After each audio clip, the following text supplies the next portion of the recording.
Welcome to Delicate Fire. Today we'll be exploring the aphorisms of effective choice by Forrest Landry. If you have any questions, feel free to leave them in the comments or head to delicatefire.com and join the WhatsApp community. Be sure to like and subscribe and follow along. Thanks so much. I look forward to hearing from you soon. Forrest, it's great to be with you again. And today we're talking about ethics in communication and action. When I'm reading this, you say that ethics is the study of the best way to communicate. Maybe you can just say more about that. When I think of communication, I think of talking, or I think of writing.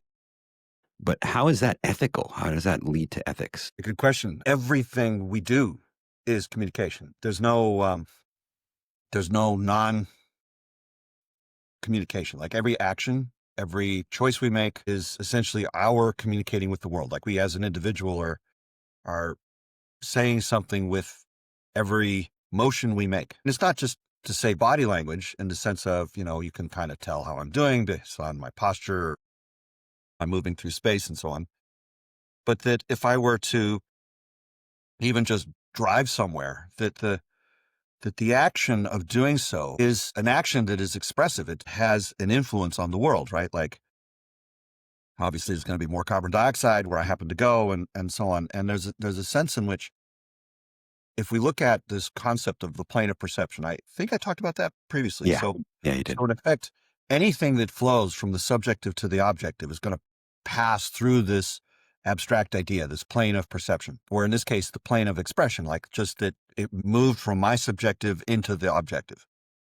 And so in this sense, everything that I perceive is what I'm receiving as communication from the world, like the world is displaying itself to me and it's revealing itself to me in its display. So in a sense, I'm learning about the world. So it's communicating to me that way.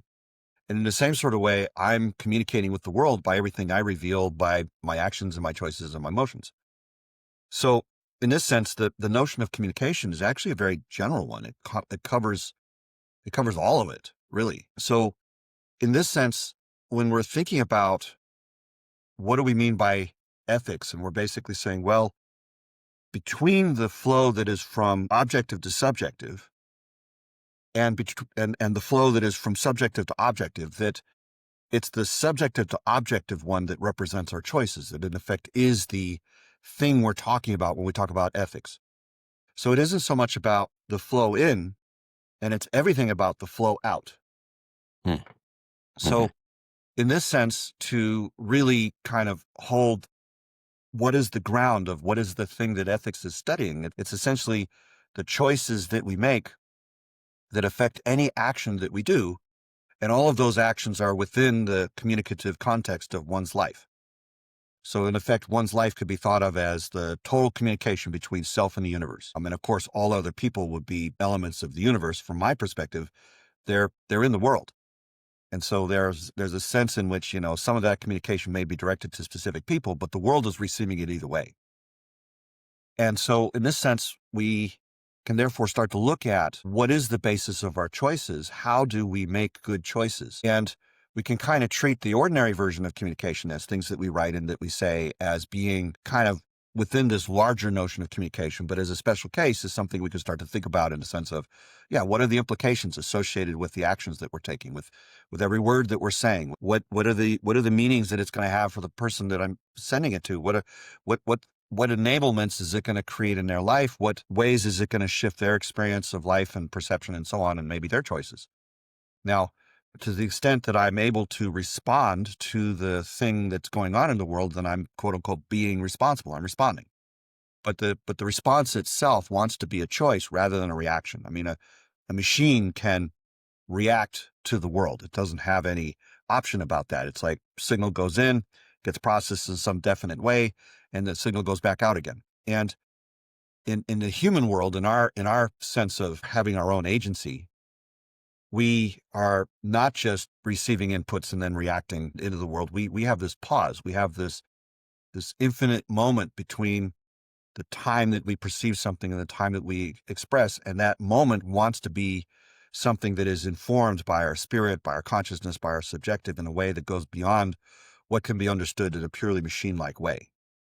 So in this sense, it becomes ethical to the degree that choice is involved, to the degree that that choice expresses itself into the world. So therefore it becomes an action, or it becomes an event in the world as a result of my expression. So in this sense, we are therefore generalizing the notion of communication and thinking about the dynamics of both the communication channel and the world that's affected by that. And ultimately also myself, right? Because if I damage the world that I'm living in, then of course I'm not going to receive food and I'm going to die. So in effect, the integrity of both world and self, subjective and objective, are both in a sense resting on the dynamics of this communication channel. So it's actually quite important, both for ourselves and for everybody that we affect, to really work to try to be as ethical as we can be, simply for the goodness of all three, right? Like, my meaning is actually being communicated. It is meaningful, and it is meaningful in the sense that it actually helps people and it creates something that's worthwhile, like that we are benefiting from the action. It's not just that I benefit, that we benefit, that the world benefits, that there's a sense of prosperity that goes beyond just, I got a, good meal or something. And so in a sense, I'm just trying to kind of create the context in which I'm sort of considering these notions. And from there, we can kind of come to a better sense as to what do we mean when we're talking about ethics. Beautiful. Yeah, it brings out this curiosity around when we communicate, when we do this ethically.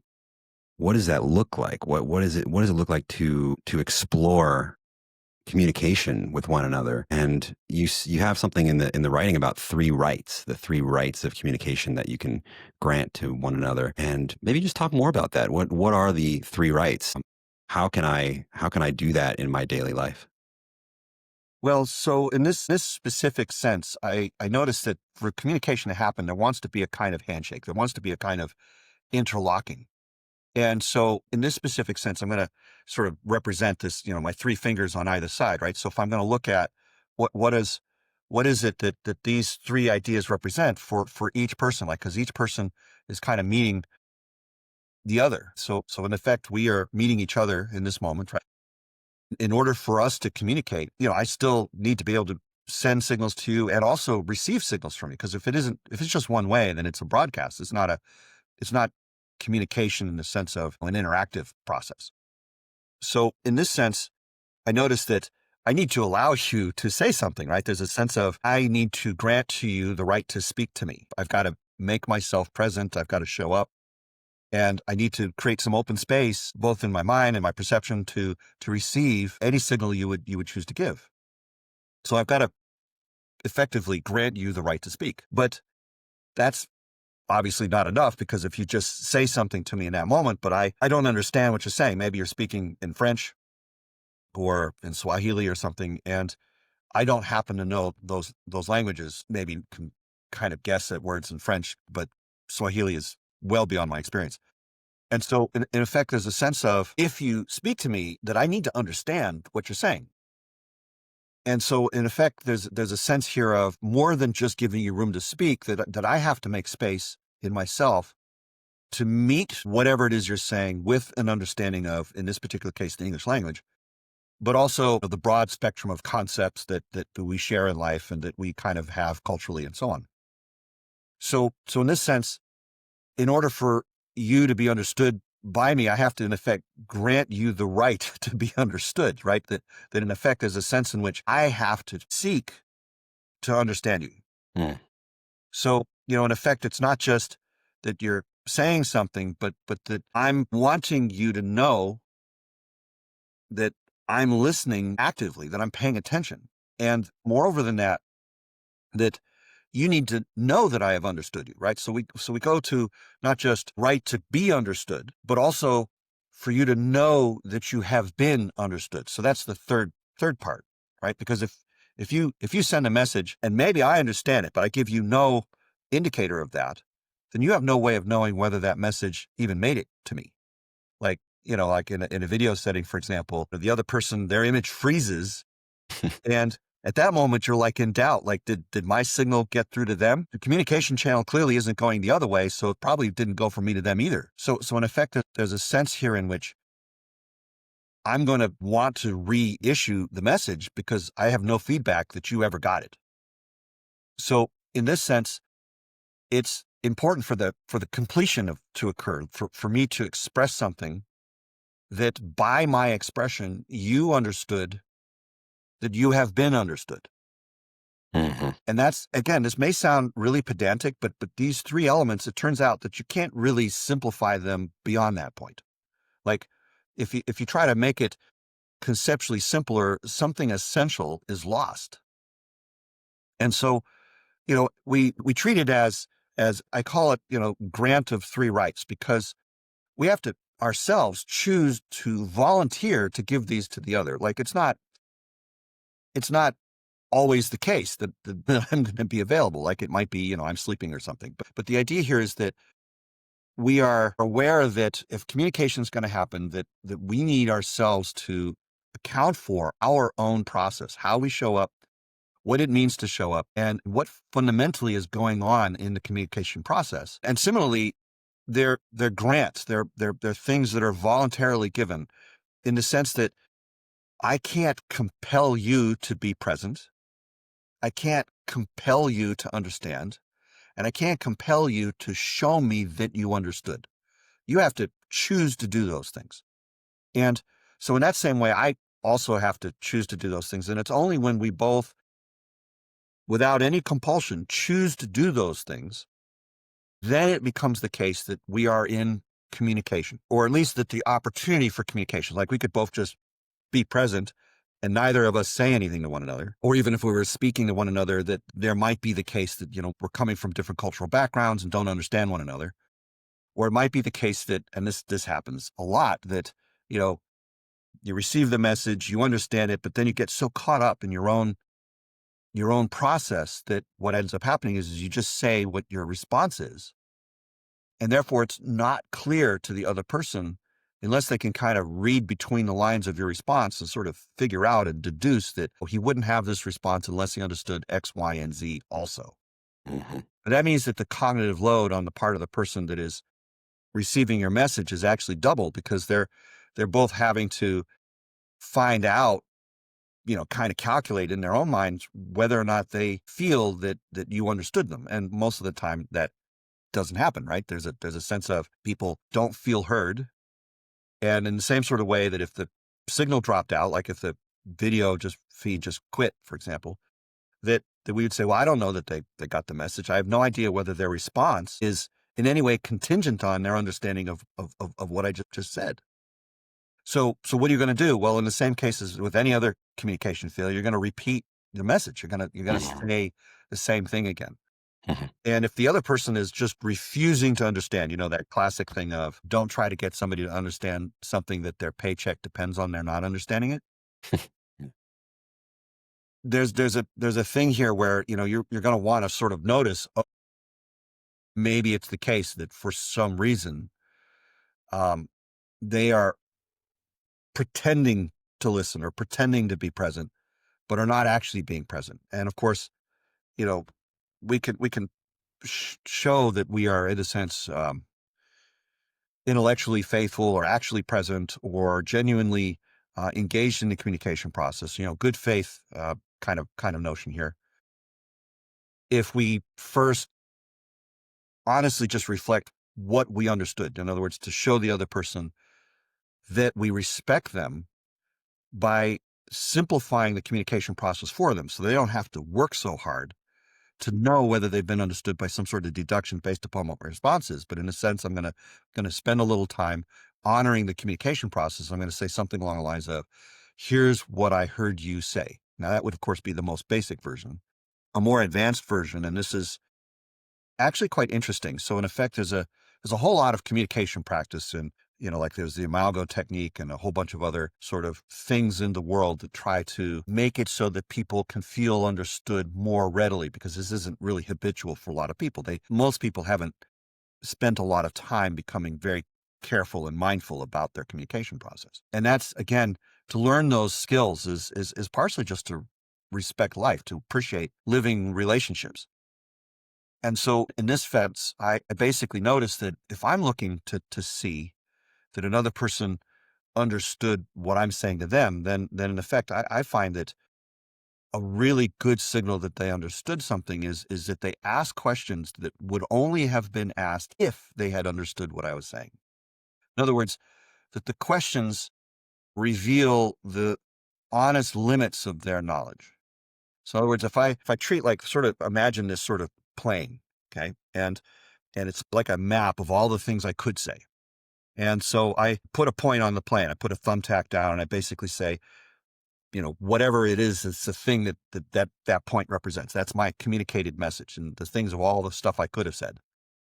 And similarly, when somebody responds, they're also picking a point on that map, whether it's a question or a statement or something like that. So if I notice, for example, that they ask 3 questions, and those questions happen to create a triangle, if essentially the question represents the border between what they know and what they don't yet know, right? Because that's what a question is. It's kind of inquiry for information. It's basically saying, well, I know this much, but I want to know this next thing. So in effect, you can kind of treat it as, sort of a border where the known is the territory on one side and the unknown is the territory on the other. And you're basically trying to expand the front into the unknown space so that you know more. And so in effect, there's a sense here in which the question sort of represents a position. So if I hear a question and I notice that between the questions that they're asking, that they enclose the region which included the message that I'm saying, then I basically say, oh, well, they clearly understood the message because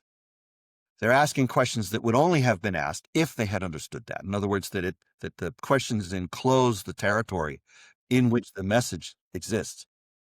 So in this sense, I basically treat questions as a way that to kind of really more deeply indicate a level of understanding, because the questions I ask give me a sense as to how much they understand, which can include a whole bunch of stuff that I didn't say, and therefore, knowing that they know that already, don't have to say. Mhm. So in effect, there's a sense of, I can go right to where their question is. And then responding to that, I can kind of expand their territory from that point, like immediately. Like there's a sense I don't have to negotiate where are we in the territory. We both know based upon the question that was asked in response to the previous communication. So in this sense, like a lot of the communication techniques out there in the world will say something like, "Will repeat back what it is you heard." And I notice, again, based on the sort of model of a machine before, a recorder can play back everything you said to it, but it doesn't show that it understands anything. It just showed that, it's got the kind of memory that was imprinted by your voice print, basically. And in this sense, even if I was to say what you said in my own language, well, we know that LLMs, for example, can take your speech and turn it into, I don't know, some flowery version, as expressed in poetry by such and such an author. It's good at that sort of thing. But that doesn't necessarily mean that it, quote unquote, understands it in the same sort of sense of subjectivity that you personally have. So in that sense, my repeating it back to you in my words, although that's a pretty good suggestion that I understood the specific thing you said, i.e. the area immediately around that point, the questions just do better because they now enclose a territory that could be much, much larger than that. In effect, the question becomes much more compact way of communicating that a person understands the real essence of what another person was saying with a lot less effort. So in that sense, that's kind of why things like appreciative inquiry are so important, is because they allow the conversation to move forward in a much more profound and deeper way than just simply echoing back using whatever language. It moves us faster through the territory. If it's like, I need to get you from here over those mountains, so to speak, rather than thinking about every single inch, I can basically say, we're going to hop from here over to that river. And then from that river, you'll be able to see that hill, and we'll go from there to there. And then we'll take one more hop and we'll be on the foothills of the mountain. 3 steps, we're there. If we got to go all of the intervening distance, it's going to take a while. Mhm. Thank you. This was Delicate Fire. Thank you so much for joining us, where we explore the aphorisms of effective choice. If you have any questions, please leave them in the comments or head to delicatefire.com and join the WhatsApp community. Please like and subscribe if you want to follow along. And I look forward to seeing you next week.